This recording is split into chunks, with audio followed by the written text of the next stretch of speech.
Whiteout conditions, icy roads, and jackknife semis close the QE2. We have between 80 and 100 vehicles stuck there. A vicious winter storm hammers highways and shuts down the airport.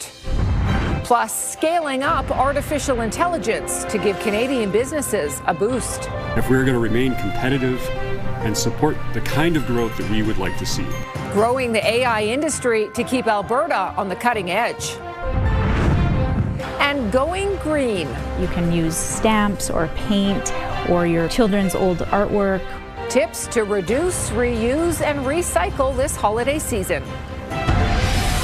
CTV Calgary, local breaking news with Tara Nelson. Dozens of vehicles hit the ditch or were stranded on the QE2 north of Calgary. This afternoon, crews were busy with the slow and difficult job of then pulling those crumpled cars and trucks out. They ran off the road when a fierce storm rolled in with blowing snow and plummeting temperatures. Amazingly, in all of this, there were no serious injuries. Hello, and thank you for joining us. The heavy snow and strong winds created some treacherous conditions right across Alberta today. And even though snow has tapered off in Calgary, dangers still exist tonight. Tim Brooke is on McLeod Trail and joins us now with more. And Tim, it's a treacherous commute both inside and outside the city tonight. Yeah, to put it lightly, Tara, obviously everyone knows it was extremely icy out here yesterday. And so, yes, all that blowing snow, all that cold, all that wind definitely didn't help matter. So tonight and as we head into tomorrow, the message from emergency crews is really, if you absolutely have to be out on these roads, if you absolutely have to drive, just make sure you're leaving prepared. Chaotic, messy, and dangerous. That's how emergency responders are describing conditions in southern Alberta. I know for a fact that every single member that can be is out there right now dealing with those extra calls and that serious collision. The truck and a trailer. Truck and trailers and in the ditch, semi in the ditch. A whiteout led to a pileup on Highway 2 between Airdrie and Calgary that involved as many as 100 vehicles. Traffic was stopped in both directions, and the cleanup is going to take a while.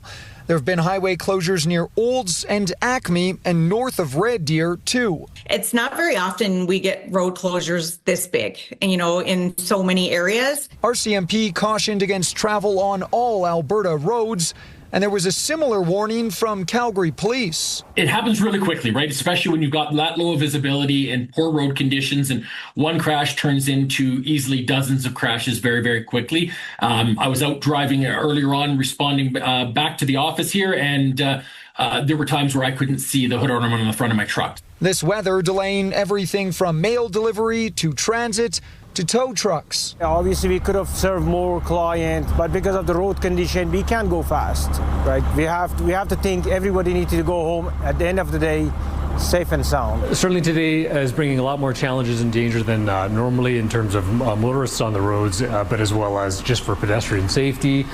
With the amount of snow we've had, that in and of itself is a challenge and danger, but it's also fallen over recently frozen ice on the sidewalks. So the message, stay in and work from home Thursday if you can. If you absolutely cannot, be prepared. What's it like today? It's freezing. Sliding around. I'm rear-wheel drive vehicle, so I'm having a little fun right now. Yeah, the ice is like a sandstorm, but with crystals of snow. Okay, so after all of that chaos, two bits of good news to share tonight. The first bit, well, despite there being 142 collisions reported so far in our city today, there have been no fatalities or serious injuries reported. So that's number one. The second bit of good news is we're told about 20 minutes ago the QE2 is slowly coming back online after that massive pileup, Tara. We're told that both northbound lanes are completely clear and the southbound lanes will follow shortly. Good stuff. Okay, Tim, thank you for that. Jacqueline Wilson joins us now from the airport, which was also hammered by this storm. It ground to a halt for a while this afternoon. So, Jackie, how are flights running now? It certainly did grind to a halt today, Tara. Flight status board, I just checked, is beside me here. 29 flights are delayed right now. That is for international and domestic. And I know that seems like a lot, but it's actually way better than earlier today with that massive snowstorm. And that's because YYC had a temporary suspension of all flights that were coming in and out of the airport. So if you do have a flight either this evening or tomorrow, the airport has some three main pieces of advice. So first, make sure you check your airline status before you leave your house and make your way onto Deerfoot. Second, if your flight is on time, make sure you leave significantly earlier than usual. The roads are really icy, as we just heard from Tim. And third, be patient. You know, even though the runways are back open, de-icing, that will cause further delays, and those delays, well, they have certainly impacted many travel plans. We're supposed to be going to Ixtapa, Mexico, but we got stuck on the tarmac in bad weather for 3 or 4 hours, and now we're sitting around waiting to see what WestJet does for us. So right now the situation is the YYC has brought in additional crews right now to help clear the taxiways and the planes, because of course they're trying to pick up everything. So that's happening right now. The planes also have to be cleared of snow, we're told, and de-ice, so that takes a little bit longer, but things seem a little bit better now than earlier. So I'm going to say good news. People here, Tara, are in pretty good spirits, especially in the international terminal when lots of them are heading south into warmer weather. Back to you. Yeah, that would be nice. Okay, Jackie, thank you. Let's bring Danielle in now. That was a whopper. That was a whopper, and so many ingredients in place to make this the perfect winter storm for us. I want to sum this all up for you and just sum up what happened in Alberta in general. We got 3 to 13 centimeters of snow, depending on where you were, in just 3.5 hours. So that's a decent amount of snow in a short amount of time. When you combine it with gusts that were anywhere from 80 in the city of Calgary, for example, to 130 kilometers per hour outside of the city, especially south of the city, that of course led to zero visibility out there on the roads. When you add to this that we had flash freezing in most communities, our temperatures plummeted throughout the day, and in a short amount of time we dropped 17 degrees in just a couple of hours. So all that melted flash froze out there. Then the snow was on top, so ice underneath the snow, zero visibility, absolutely treacherous driving conditions in the city today and in all of southern Alberta. The good news here, of course, is you can see the system is mainly out of the way. We're still dealing with it in Medicine Hat and right along the Saskatchewan border. This will be completely out of the way by 11 o'clock tonight for all communities in Alberta. Looking at your next 24 hours, still on the cooler side, but improving. By tomorrow afternoon, the wind chill will be -8, so it will be warmer, and we're looking at quiet conditions with just mainly cloudy skies for tomorrow. Tara? Thank you, Danielle. Police suspect alcohol and speed were factors in a fatal crash in the southeast last night. A man in his 40s died in that crash. It happened on Glenmore Trail just west of Deerfoot around 9 p.m. An SUV slammed into the back of a Jeep before hitting a barrier and rolling. Police believe the man who was killed was not wearing a seatbelt. This is the 36th fatal collision in Calgary this year. Police have charged a man with murder after the suspicious death of his father this weekend in southeast Calgary. Around 10 p.m. Sunday, police were called to a disturbance at a home in Deer Run. They found a man in his 70s with severe injuries who died in hospital. Hours later, his son was arrested downtown. Police recovered a knife from the home, and they now have the results of an autopsy. 37-year-old Robert Durand has been charged with second-degree murder. He is scheduled to appear in court on Friday. Fire broke out at a restaurant in the Beltline early this morning. No one was inside Salt and Brick on 10th Avenue at the time. Investigators have confirmed that the fire originated on the alley side of the building, and it is being considered suspicious. Crews say the blaze was likely smoldering near the back of the restaurant, and it was difficult to put out. Several roads were closed while firefighters were on scene. Recall petitions have now been issued for 2 more UCP MLAs, including the province's Justice Minister. Calgary Cross MLA Mickey Amory is the latest to face a recall petition. The applicant behind the petition says Amory has been unresponsive to his constituents and claims his stances represent UCP policy decisions as opposed to those of his constituents. In response, Amory says he will continue to stand up for Calgary Cross and says the Recall Act should not be misused by partisan activists.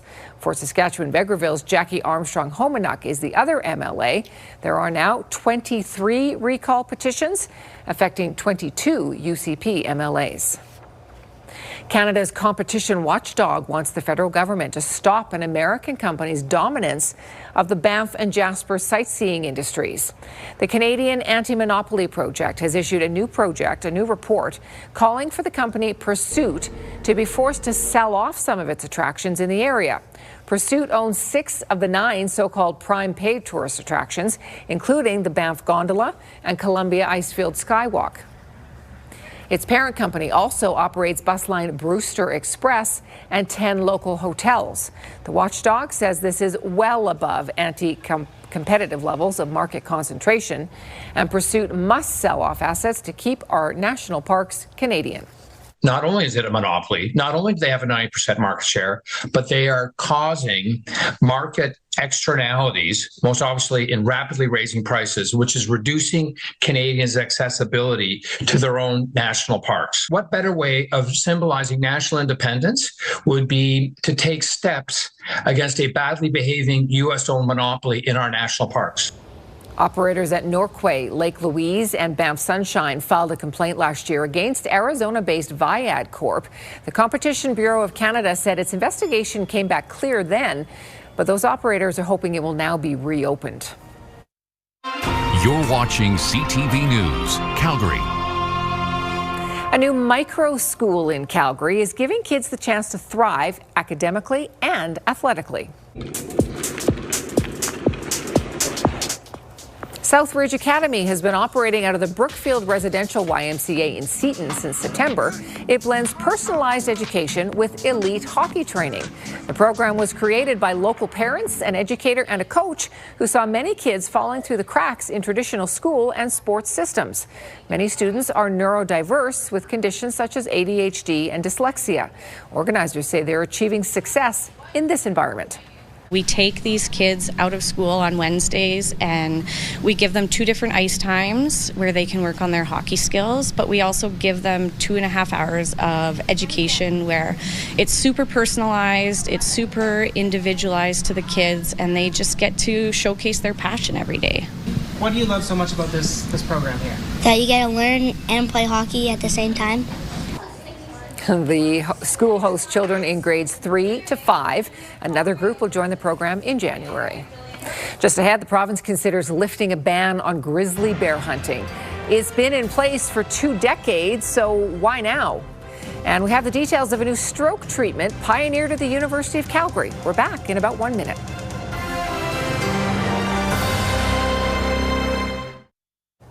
The Alberta government isn't ruling out the possibility of lifting a near 20-year ban on hunting grizzly bears. The consideration is in response to the number of recent attacks and close calls with grizzlies. But as Terry Fikowski reports, conservationists, politicians, and hunters are divided on whether the move would actually improve public safety at all.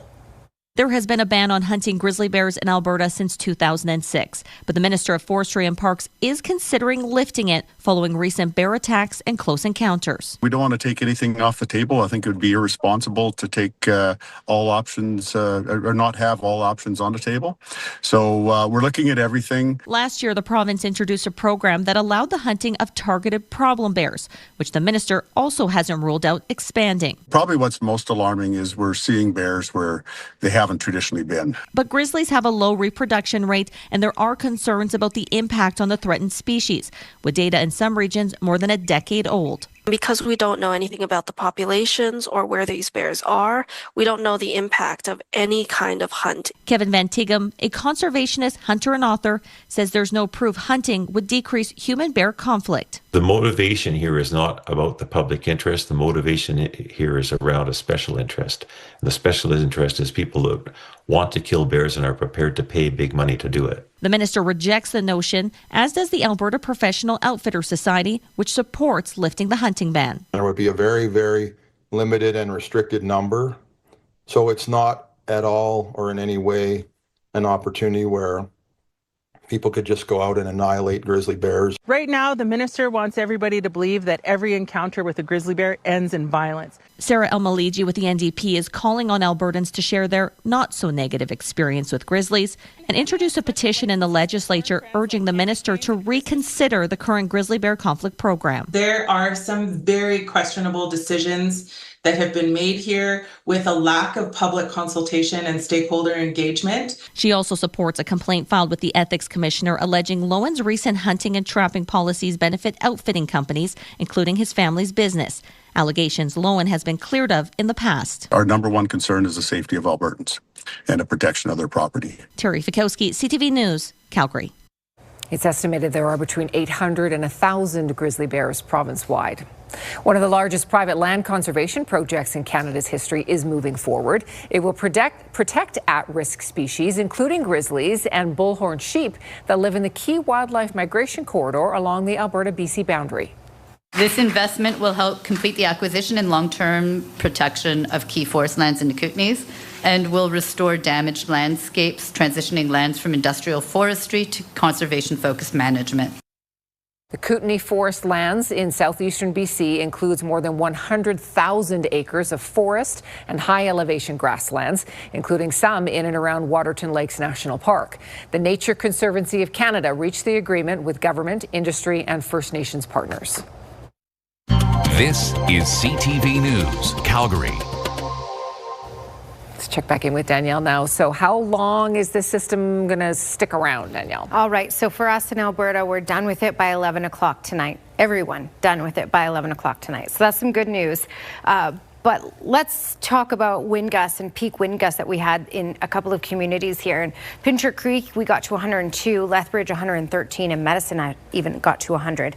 And while this map is showing 74 in Calgary, we actually got to 81. Brooks 96 kilometers per hour, Drumheller 69. So excessive wind gusts, especially basically the further south you go, and that combined with the snowfall led to that zero visibility in many communities. We also had plummeting temperatures today. So just a look at where we're sitting right now with the wind chill. It feels closer to minus 21 in the city, minus 19 in Claresholm, minus 19 in Lethbridge as well, minus 26 in Medicine Hat. So quite a change from the warm temperatures we had yesterday. Checking out this system, you can see is just lingering right along the Saskatchewan border here. This will be out again by 11 o'clock tonight, but still dealing with blowing snow in these communities and still dealing with wind just outside of that system as well, which is why there's still some lingering warnings in place. So the warnings have been dropped for basically Bragg Creek down to Pincher Creek. It'll still be windy, but not that excessive wind.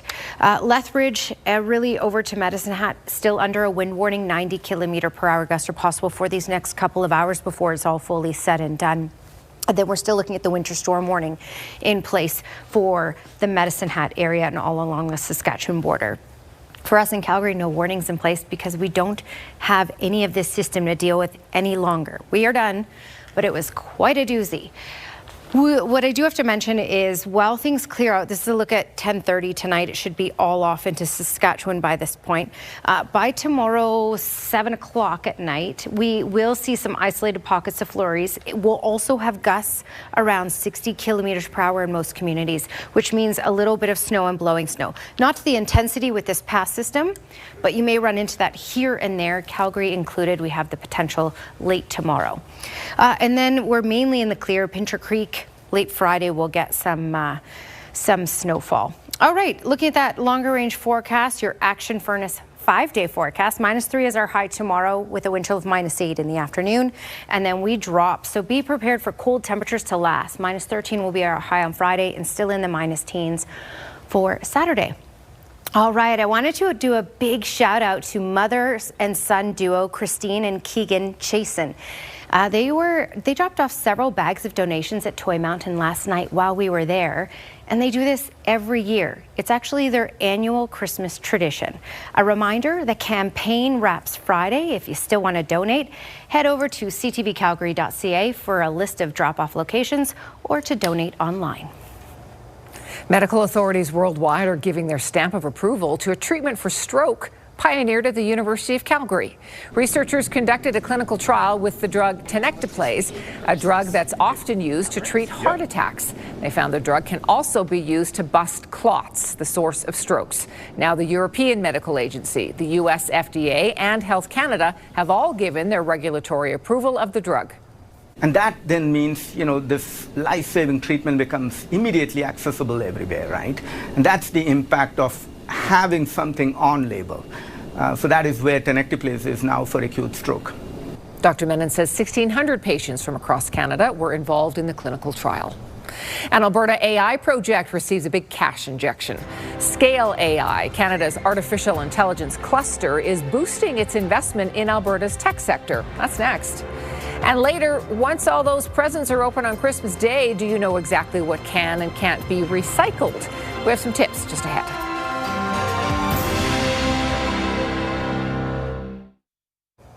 A new artificial intelligence project near Medicine Hat will increase optimization of battery storage operations. A cash injection from Canada's cluster of AI is paving the way for the province's tech sector to blossom.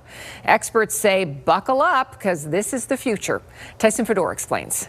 It is clear the future is going to increasingly require expertise and innovation in the realm of artificial intelligence and advanced computing. Artificial intelligence is taking flight across Alberta. When we used to connect the country, we used to think about railways with steam locomotives, bringing us together from east to west. Well, today, it's AI and digital systems that write the next great chapter. Scale AI announced Tuesday it's investing around $129 million in projects across Canada. Calgary-based Arcus Power will see $3 million to help optimize charging and discharging battery storage at a solar farm in Cypress County. We are moving from a single battery system to many battery systems, and how do you best decide what action to take for each individual battery to ensure that the whole portfolio is operating in the best manner. Arcus Power is teaming up with Elemental Energy, who operates that facility. Before AI, the site would not discharge energy back to the grid because of limitations to the transmission line. We worked with them a few years ago to come up with an optimization model to determine, based on the conditions of the asset, which is PV and battery storage, and the market conditions of the grid. There are more than 3,300 AI companies across Canada. AI is no longer theoretical. It is practical, it is deployable, and it is especially delivering real impact today. And the impact of AI will be felt for generations to come. Experts believe it will soon be integrated into healthcare, education, and customer service. We need to understand that AI is not perfect. AI providing information is never 100% correct, which is why we say that you always need a human in the loop. You always need the human expertise. Tyson Fedor, CTV News, Calgary. Scale AI has invested more than $25 million since 2018 in 7 different AI projects in Alberta. Hockey Canada and Curling Canada say they will continue to host major events in Alberta. Yesterday, national figure skating body Skate Canada said it will be avoiding our province moving forward. CTV's Jeremy Thompson reports. Canadian figure skaters competed in Calgary for the national title in 2024. Earlier this week, Skate Canada said high-level competition won't be back to Alberta for the foreseeable future. Given the anti-trans discriminatory policies the UCP government has passed, which are unprecedented in Canadian history.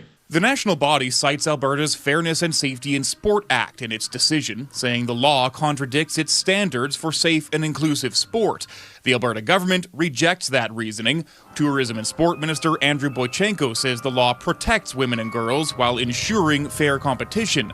By choosing to forego events in Alberta's world-class venues, he says, Skate Canada is denying their female athletes opportunities to compete on a safe and level playing field. I think we're going to see more organizations step up and choose to speak out and be on the side of human rights rather than being complicit with acts of discrimination. Hockey Canada tells CTV it has no plans to adjust its event schedule at this time. And with the Women's Curling Championship coming to Calgary in March, Curling Canada says we have no intent to move events out of Alberta. The consequences would have a significant financial impact on Curling Alberta, as well as Alberta-based host clubs for events. This is an incredible hit to Alberta's economy.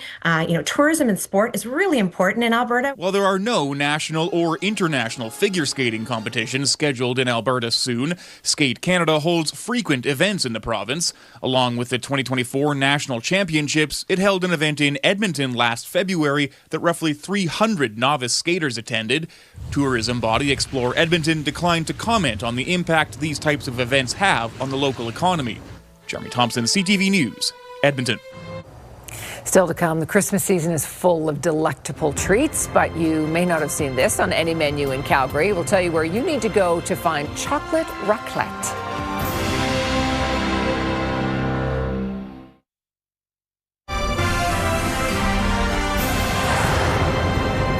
The holidays can certainly be a time of excess. Lots of gifts, lots of food, lots of waste. But there are ways to minimize your footprint through sustainable consumption and waste reduction. Jacqueline Wilson explains. It's that time of year, whether you're a gift wrapping connoisseur or opting for the classic gift bag and tissue paper, the waste can pile up. But do you know what can be recycled? So if it's easy to tear and it's still made of all that nice fiber, you can take that wrapping paper, you can crumple it up, and you can throw it directly loose into your blue cart at home. If it's tough to tear, it's garbage. Now the non-recyclable materials, that would be the plastic cellophane, or if you're looking at all the extra decorations, you know, the kind of metallic bows that everything's wrapped up in, those are non-recyclables. As for plastics, you can use the stretch test. If it stretches easily, like a bread bag or a shipping bag, it's recyclable. Plastic toys need to go into the garbage, and never throw batteries or battery-operated toys in the bin. They can explode when crushed in the recycling plant. When you're thinking of your batteries, just be sure to store them somewhere safely and then take them to any one of our city eco centers. At Canary, a refillery and zero-waste market in Calgary, owner Lisa Whitford is sharing some sustainable wrapping ideas. The best tips that I would have would be to reuse what you can, and you know, to even go to the thrift store and purchase gift baskets if you're wanting to create a gift basket, or using tea towels or that sort of thing. Whitford also suggests saving and reusing bows, bags and boxes. But if not, you can make your own wrapping paper, which is a lot of fun, by using, you know, old vintage wrap, or you can use stamps or paint or your children's old artwork, or another fun one is old calendars. When in doubt, making memories with experiences is always a great idea. Jacqueline Wilson, CTV News, Calgary. If you have any questions about where a particular item should go, the city's website has an alphabetical what goes where search tool. Just go to calgary.ca/waste. All right, well, if you like to sing karaoke, you probably already know, never underestimate anybody who's willing to step up to the mic.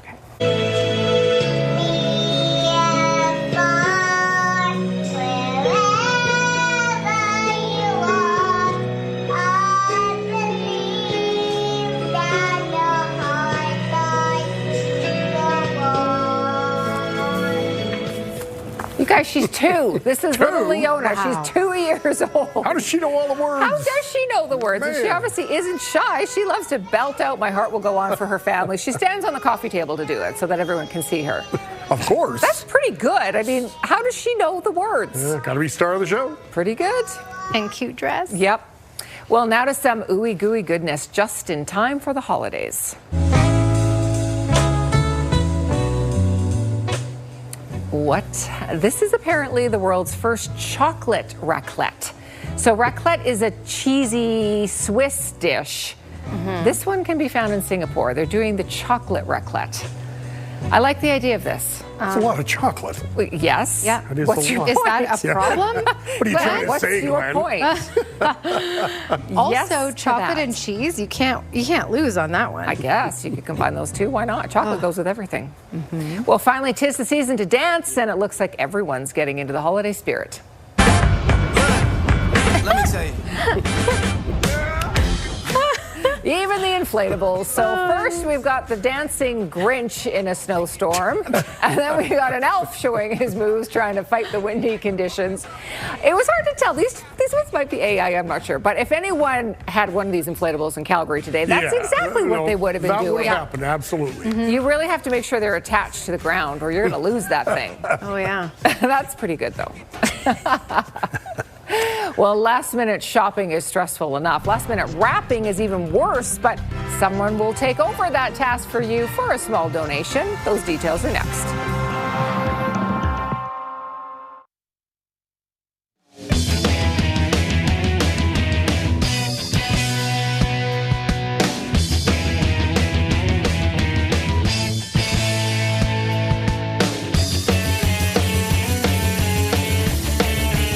CTV Ski Report, sponsored by Castle Mountain Resort, celebrating 60 years of skiing in the South Canadian Rockies. Well, we've had quite a day. You wouldn't know it looking at our Skywatch weather camera because it's calm on the camera. The winds still a little gusty, around 60 kilometers per hour at times, but outside of that, the conditions have improved a whole lot. The roads still slick though. All right. Quick look at the maximum gusts today: 102 in Pincher Creek, 113 in Lethbridge, 100 in Medicine Hat, 80 in Calgary, even though it says 74, and almost 100 in Brooks. These winds are all calming down. So while it's still going to be windy, you're looking at 60, 70 kilometer per hour gusts for tomorrow in most communities as compared to what we had today. Still the lingering warnings in place as the system makes its way out. Wind warnings in place for areas just to the east of Calgary, down the Trans-Canada towards Medicine Hat, and around the Medicine Hat area we still have the winter storm warning in place because we're not done with the snow just yet. I'll show you that on the radar in just a second. Again, we're dealing with wind chill and colder temperatures, and that's here to stay really for this week, except for tomorrow afternoon is the only exception for the rest of this week with regards to the cold. Minus 21 is what it feels like in Calgary with the wind chill at the moment. There's a look at that snow just starting to make its way out and push off into Saskatchewan, so the province is just about done with it. All right, your next 24-hour forecast is brought to you by Action Furnace. Fix right or it's free. And overnight, you're still looking at a wind chill of minus 22, but the winds will be much calmer. And for tomorrow in Calgary specifically, the winds will be very calm. We'll still have a bit of a breeze, which will lead to a wind chill of minus 15 when off to work and school in the morning, and in the afternoon, a wind chill of minus 8. Tara. Thank you, Danielle. Even though snowfall has tapered off, conditions are still pretty treacherous on city roads and on many Alberta highways. RCMP say the QE2 between Calgary and Airdrie was the site of a pileup involving 80 to 100 vehicles today. Blowing snow created very poor visibility. All flights were grounded at the Calgary International Airport for a while this afternoon. Several flights are still delayed as a result. And the Alberta government isn't ruling out lifting a near 20-year ban on hunting grizzly bears in light of recent attacks and bears moving into different territory. The holiday season is always a little bit hectic, but shoppers at South Centre Mall can have someone else wrap their gifts for a good cause. The Gift Wrap Factory is in its 13th year at the mall, and it's hosted by Cystic Fibrosis Canada. If you are a last-minute shopper, good news. Volunteers will keep wrapping right up until the mall closes on Christmas Eve. Here's Kevin Fleming. She wraps gifts of all sizes during the holidays, but Nicole Ashour isn't wrapping her own gifts. She's volunteering at the Gift Wrap Factory at South Centre Mall. I totally understand the people who come and wrap them, get us to wrap them, because I personally love a nice, clean wrapped gift. And I think if you don't have those skills, it's quite all right to outsource for a good cause, you know? She's part of a group from BrokerLink, spending a surprisingly busy morning shift wrapping presents. It's a fun thing we do with our team, so it's a way to give back together, celebrate. Volunteering is an important piece of our company as well. So we actually have days that we're allowed to just go volunteer and be in part of the community. Shoppers make a suggested donation, and all the money raised goes to researchers at Cystic Fibrosis Canada. Karen Spielman oversees close to 150 volunteers here and says the cause is close to her heart after her best friend died as a result of the genetic disease. I continue on with this, and I get to know a lot of the families that have cystic fibrosis children, and so it's rewarding to see them growing up and, you know, the positive outcomes from the money that is raised. Cystic fibrosis is the most common fatal genetic disease affecting young Canadians. Primarily affects the lungs, but it is a multi-organ disease that affects other organs too. This year's fundraising goal is $20,000. The service is phenomenal. Each gift is wrapped independently, and look at this. Why would I do this at home? Irina Varbakina made a stop at the mall before heading to a Secret Santa work party and took advantage of the wrap factory. It's a charity service as well, so I was very happy to donate, to participate in a good cause and get such a cute, beautiful wrapped present. Kevin Fleming, CTV News, Calgary. There's a second wrap factory in the Northwest at Nose Hill Centre. It'll be a new era for the Oscars. YouTube has signed an exclusive deal to stream the Academy Awards. B&M Bloomberg's Marla Fernandez has more. YouTube takes the reins in 2029 and will live stream the red carpet arrivals, the awards show, and moments from behind the scenes. The Oscars is the highest profile and most watched award show. ABC has had the rights since 1976, but that deal ends in 2028. Starting 2029 and until 2033, American YouTube subscribers will get exclusive access, and so will 2 billion other YouTube users around the world. Here are the closing numbers for the day. The Canadian dollar ended the day down at 72.56.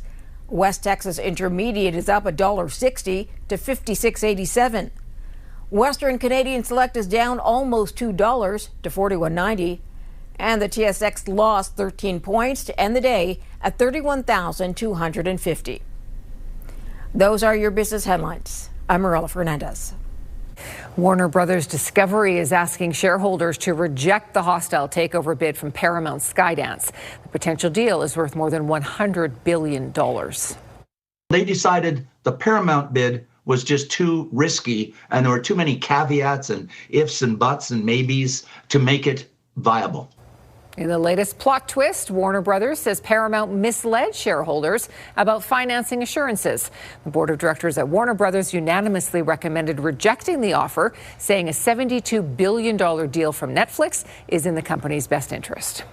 If you worked a municipal election and you're still waiting for a paycheck, it should be in the mail by Friday. The original timeline for mailing checks was approximately 6 to 8 weeks following the October 20th election. However, some workers say they have not yet been paid. I'm okay, but I know a lot of people were relying on that money to look after Christmas. And I have a few friends that are in that situation that work the election with the thought that they would have that money before now. In a statement, the city says the delay is the result of recruiting approximately 500 people for 2 recounts and then calculating the extra pay. 1,000 checks were mailed last week and the remaining will be mailed Friday. If an election worker does not receive their check by December 31st, they can email elections@calgary.ca or call 403-476-4100. As the federal government begins the process of cutting 28,000 jobs, several departments will begin notifying public servants in January if their positions are on the chopping block.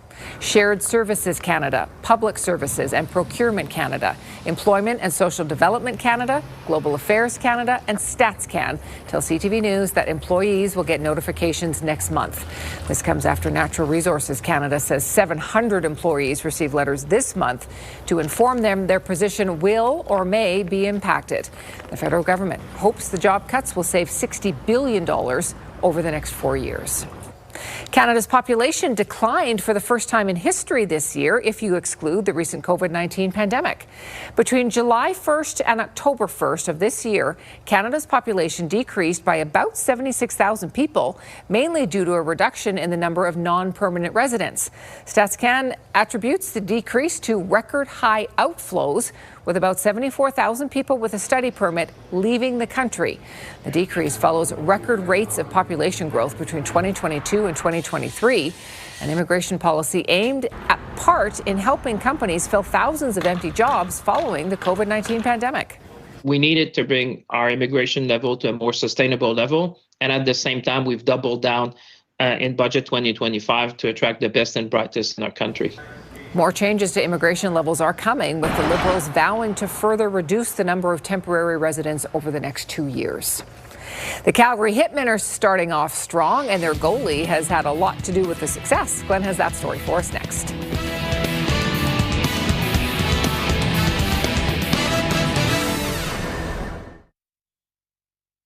The Calgary Stampeders have locked up the league's top rusher for the next 2 years. Glenn is back with us. Glenn, this is a good deal for the team and the player. Tara, Dedrick Mills had a breakthrough season with the Stamps last year, had the desire to stay with the Stamps, so Dave Dickinson gave him an early Christmas present. The Stamps signed Mills to a 2-year contract that'll keep the Waycross Georgia product in the red and white for through the 2027 season. Mills made the All-Canadian team, led the league in rushing last season. He was eligible to become a free agent on February 10th. Mills won the title with 1,409 rushing yards, 11 touchdowns last year. He was also the Stamps nominee for the most outstanding player. Calgary Hitmen back in action tonight. The Hitmen off to a good start to the season. They are 16-9-3-1, and goaltender Eric Two has played a big role in the team's early success. Last year, Eric Two played the role of observer. The Calgary Hitmen had 2 veteran goalies, and Two was the third stringer, playing only 16 games. Despite the lack of action, it was beneficial for the now 17-year-old. I thought last year was super beneficial for me.